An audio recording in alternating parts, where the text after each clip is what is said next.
میٹھے میٹھے مسلمان بھائیوں سے بھی ریکویسٹ کروں گا کہ قرآن کو جب آگ لگائی گئی تو آپ کو تو بڑا اشتعال آیا ہے، لیکن جو کچھ آپ قرآن کے ساتھ کر رہے ہیں،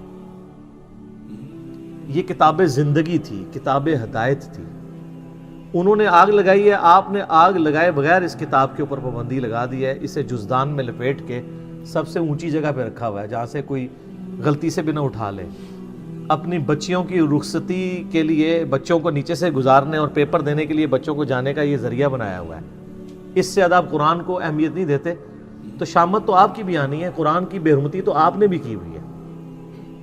وہ لوگ جو پوری زندگی قرآن کھول کے نہیں پڑھتے ترجمے کے ساتھ کہ اللہ نے ہم سے کیا ڈیمانڈ کی ہے، وہ لوگ مر جاتے ہیں تو ان کی میت پہ بیٹھ کے لوگ قرآن پڑھ رہے ہوتے ہیں ان کو ثواب پہنچانے کے لیے، تو کیا ثواب پہنچنا ہے ان کو خود ہی سمجھ لیں، جس نے خود اپنی زندگی میں اللہ کو سیریس نہیں لیا۔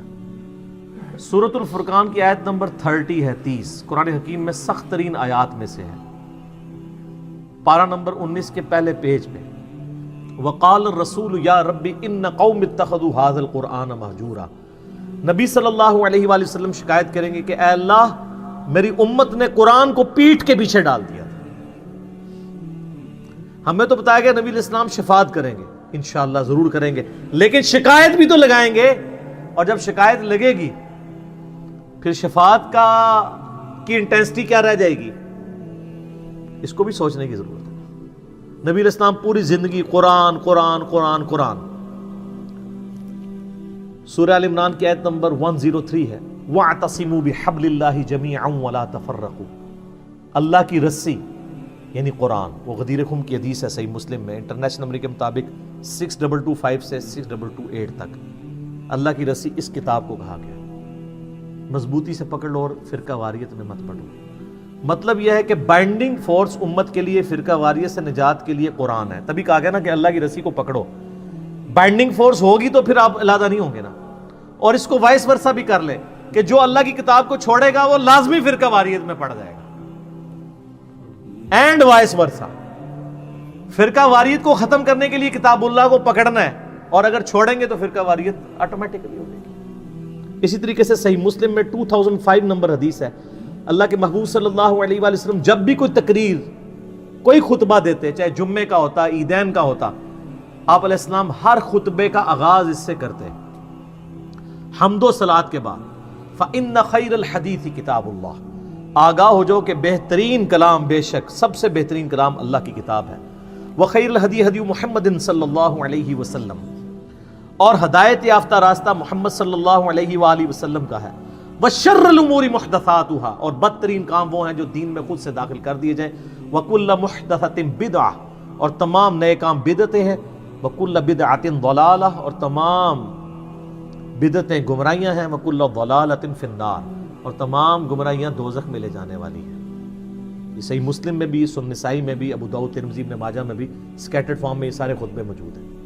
تو نبی علیہ السلام پوری زندگی جس کتاب کو ایمفسائز کرتے رہے، اس کتاب کو آگ لگانے پر کافر پر تو غصہ ہے جو آپ نے انٹلیکچول آگ اس کتاب کو لگا رکھی ہے، فزیکل آگ نہیں لگائی ہوئی، لیکن اینڈ ریزلٹ یہ ہے کہ انہوں نے بھی کتاب اللہ کی توہین کی، آپ نے توہین اس حوالے سے کر دی کہ قرآن کے اوپر عمل ہی نہیں کیا، قرآن کو جزدان میں لپیٹ کے رکھ دیا، اس کا ترجمہ ہی نہیں پڑھا۔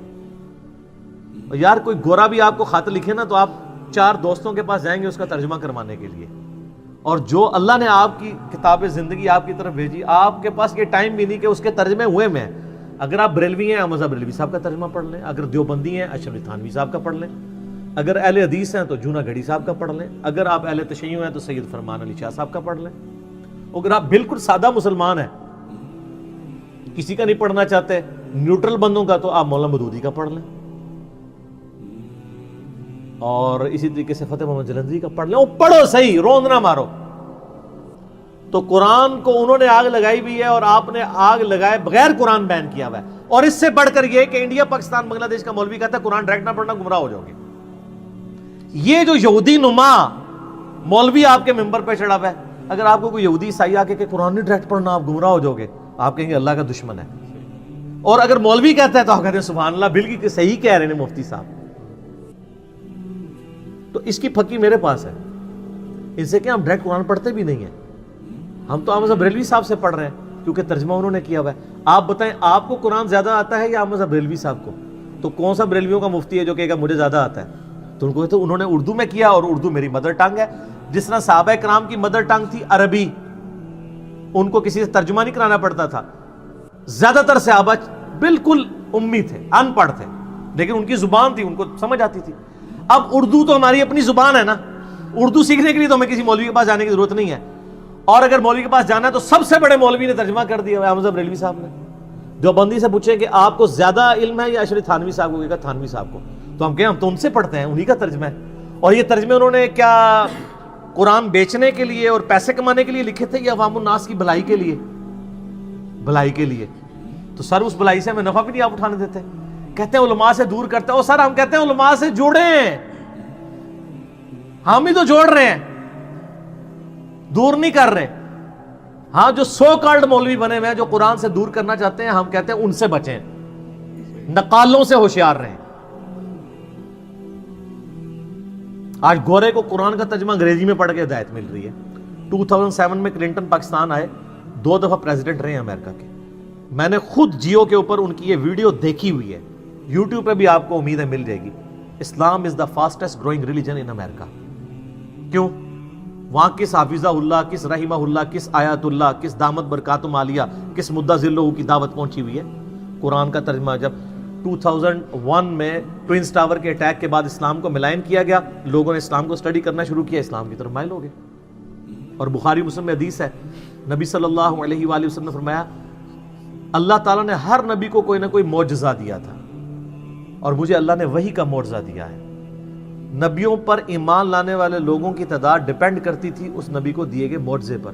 مجھے اللہ نے وحی کا معجزہ دیا ہے. میں اللہ سے امید کرتا ہوں سب سے زیادہ متبعین قیامت والے دن جنت میں جانے والے میرے ہوں گے، کیونکہ میرا معجزہ سب سے بڑا ہے. اور بخاری مسلم میں حدیث ہے، آپ علیہ السلام فرمایا جنتیوں کا نصف امت محمدیہ سے صلی اللہ علیہ وسلم. جامعہ ترمذی اور سنن ابن ماجہ میں حدیث ہے، نبی صلی اللہ علیہ وآلہ وسلم نے فرمایا جنتیوں کی 120 میں سے 80 صفحے میری امت سے ہیں قرآن کی وجہ سے. یہ معجزہ. پھر صحیح مسلم میں جو 2950 نمبر حدیث ہے، حجۃ الوداع کی ڈیٹیلڈ حدیث، امام باقر علیہ السلام نے جابر بن عبداللہ سے جو روایت کی ہے، امام محمد باقر بن علی بن حسین بن علی، یعنی امام حسین کے پوتے تھے، امام جعفر کے والد. جابر بن عبداللہ سے وہ روایت کرتے ہیں.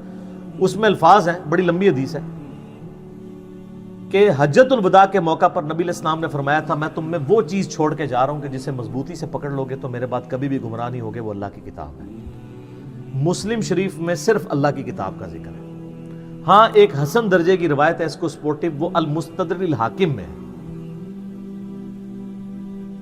انٹرنیشنل نمبر کے مطابق 318 کتاب العلم چیپٹر میں، کہ میں اپنے بعد تم میں 2 چیزیں چھوڑ کے جا رہا ہوں، ایک اللہ کی کتاب اور دوسری اس کے رسول کی سنت صلی اللہ علیہ وسلم. ان کو پکڑ لینا، کبھی بھی گمراہ نہیں ہوگے.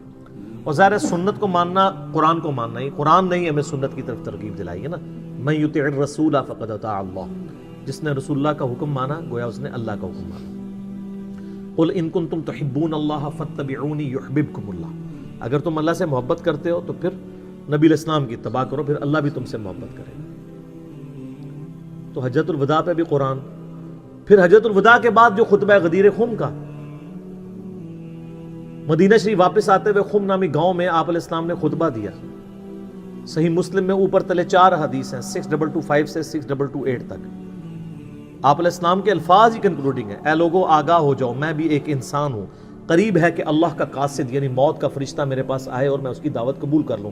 میں اپنے بعد تم میں 2 بھاری چیزیں چھوڑ کے جا رہا ہوں. ان میں سے پہلی چیز اللہ کی کتاب ہے، اس میں ہدایت ہے، اس میں نور ہے. تم اللہ کی کتاب کو پکڑو، اپنا تعلق اس کتاب کے ساتھ مضبوط کرو.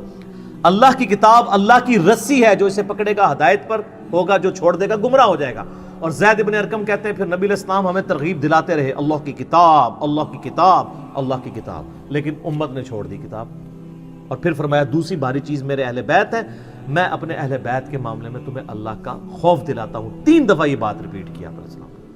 لیکن امت نے نہ قرآن کو پکڑا اور نہ اہل بیت کو چھوڑا، ساروں کو ذبح کر دیا. بالکل الٹ نصیحت پہ چلے. وہاں پہ بھی اللہ کی کتاب کو پکڑنے کا حکم تھا. پھر بخاری اور مسلم دونوں میں حدیث ہے نبی اسلام کے وفات والے چیپٹر میں عبداللہ ابن ابی اوفا سے کسی نے پوچھا کہ بتائیے کہ یہ وصیت کرنا کیوں ضروری ہے؟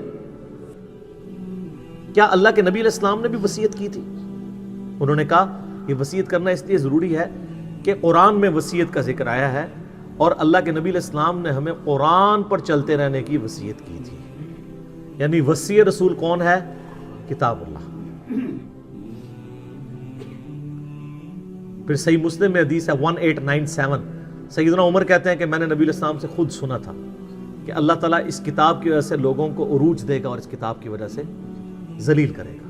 تو ڈاکٹر اقبال نے جواب شکوہ میں بھی کہا نا، وہ زمانے میں معزز تھے مسلمان ہو کر اور تم خوار ہوئے تارک قرآن ہو کر. یعنی تمہاری ذلت کا سبب جو ہے وہ قرآن حکیم کو چھوڑنا ہے. تو قرآن حکیم پہ تو اتنی زیادہ حدیثیں ختم نہیں ہوں گی. صحیح مسلم میں 534 نمبر حدیث ہے القرآن حجت لک او علیک. قرآن قیامت والے دن یا تو تیرے حق میں دلیل بنے گا یا تیرے خلاف دلیل بن جائے گا. استغفر اللہ. سر جب قرآن کسی کے خلاف دلیل بن گیا اس کے پاس کیا سہارا رہ جانا ہے بچنے کا؟ بخاری اور مسلم میں حدیث ہے نا، حدیث شفاء ڈیٹیلڈ، اس میں یہ بھی الفاظ ہیں. نبی علیہ السلام فرمایا جب میں آخری دفعہ دوزخ کی طرف جاؤں گا نا تو مجھے بتایا جائے گا کہ اب دوزخ میں صرف آپ کے وہ امتی رہ گئے جنہیں قرآن نے جنت میں جانے سے روک لیا اور وہ کبھی بھی جنت میں نہیں جائیں گے. کون؟ انہ من یشرک باللہ فقد حرم اللہ علیہ الجنہ ومأواہ النار وما للظالمین من انصار. مشرک کو قرآن روک لے.